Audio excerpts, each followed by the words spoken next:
Deputy speaker পদটি জামাতকে ছেড়ে দিয়েছে বিএনপি এবং জামাতের কাছ থেকে ডেপুটি স্পিকার কে হবেন এর নামও চাওয়া হয়েছে। এটি নিয়ে জামাত বলছে যে যতক্ষণ পর্যন্ত বিএনপি সংবিধান সংস্কার পরিষদের শপথ না নেবে সে বিষয়ে এই ডেপুটি স্পিকারের পদটি তারা নেবেন। আজকে স্বরাষ্ট্রমন্ত্রী বলেছেন যে বিধানে না থাকলেও জামাতকে ডেপুটি স্পিকারের প্রস্তাব দিয়ে তারা উদারতা দেখিয়েছেন এবং জামাতেরও উচিত এই উদারতা দেখিয়ে পদটি গ্রহণ করা।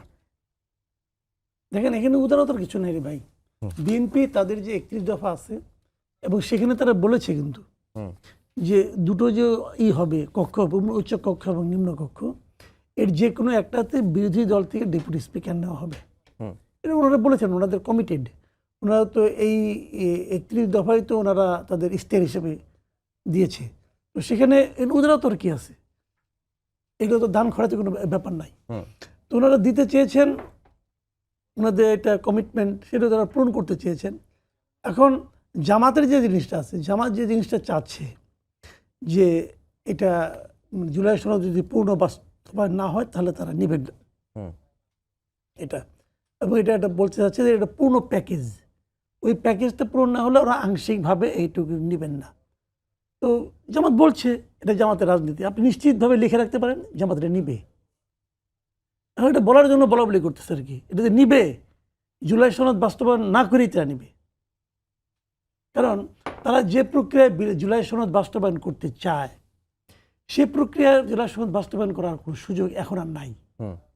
কারণ বিএনপির সংসদ সদস্য তো সংবিধান সংস্কার পরিষদের সদস্য হিসাবে শপথ নেয় নাই, তাহলে কীভাবে করবে?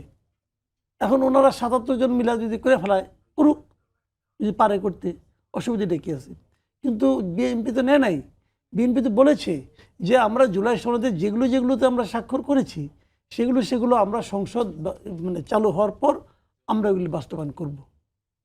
বিএনপি তো একাই এগুলি বাস্তবায়ন করতে পারবে, জামাতের লাগবে না তো। কিন্তু জামাত তো একা একা এটা করতে পারবে না। কাজে তারা দাবি করেছে, জামাতের দাবিটাকেও আমি খারাপ মনে করি না। খারাপ মনে করি না কেন? ওনাদের একটা পলিটিক্স আছে, ওনারা তো ওনাদের পলিটিক্স অনুযায়ী চলবে। তো ওনারা চাইতেই পারে, না পাইলে পরে থ্রেট দেয় যে না পাইলে কিন্তু আমরা নিব না, এই থ্রেটও দিতে পারে। ছোটোবেলায় এরকম বহু থ্রেট আমরা আমাদের মা বাবাকে দিতাম, জুতা না দিলে ঈদের পোশাক পরুম না। ঈদের দিন একটা পাঞ্জাবি কিনে দিল, না পরবো না আমি, আমাকে ওই স্যান্ডেলটা কিনে দাও। এই এমন গো ধরে থাকতাম। ঈদের দিন সকালে দেখতাম সবার আগে সুরসুর করে পুরানা স্যান্ডেল পরা ওই নতুন পাঞ্জাবি পরা বেরিয়ে গেছি। তো থ্রেট দেওয়াটা তো কোনো অন্যায় না, থ্রেট দেয় সবাই, কিন্তু নিবে। কারণ ডেপুটি স্পিকার পদটা, শেষ করে এক লাইনে, ডেপুটি স্পিকার পদটা হলো মিনিস্টারের পদ, এটা ইকুইভ্যালেন্ট টু মিনিস্টার। তো মিনিস্টার হবে, ফ্ল্যাগ পাবে, এটা নিবে না আমার মনে হয় না ভাই।